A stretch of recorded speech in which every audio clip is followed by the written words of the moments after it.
Baalveer returns episode 132 तक आपने और हमने देखा कि बालवीर तिम्नासा के गृह जाता है। वहां उसे तौबा तौबा मिलता है और दूसरी तरफ तिम्नासा नकाबपोश के विषय में सर्वकाल से बात कर रही होती है।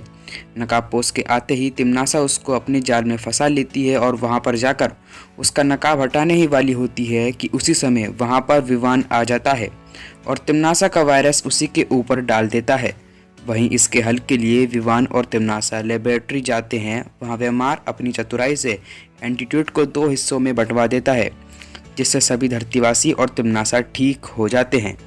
अब वहीं बालवीर के हाथ में नागिनी द्वारा फैलाए विष का असर होने लगता है और उसके हाथ में दर्द होने लगता है, पर बालवीर इसके बारे में किसी को बताता नहीं है।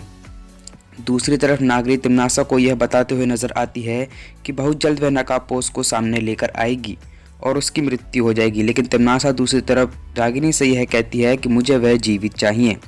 अब 133 में हम यह देखने वाले हैं कि बालवीर एक वीराना घर में तिम्नासा के अंत की पहेली का हल ढूंढने जाता है।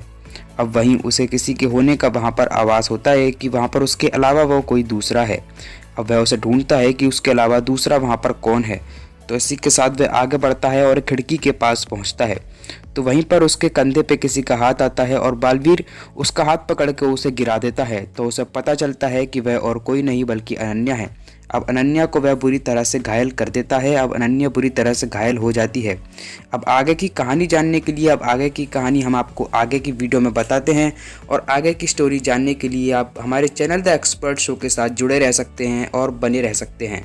तो सब्सक्राइब कर लीजिए हमारे चैनल को और आगे की कहानी जानने के लिए जुड़े रहें और बने रहें।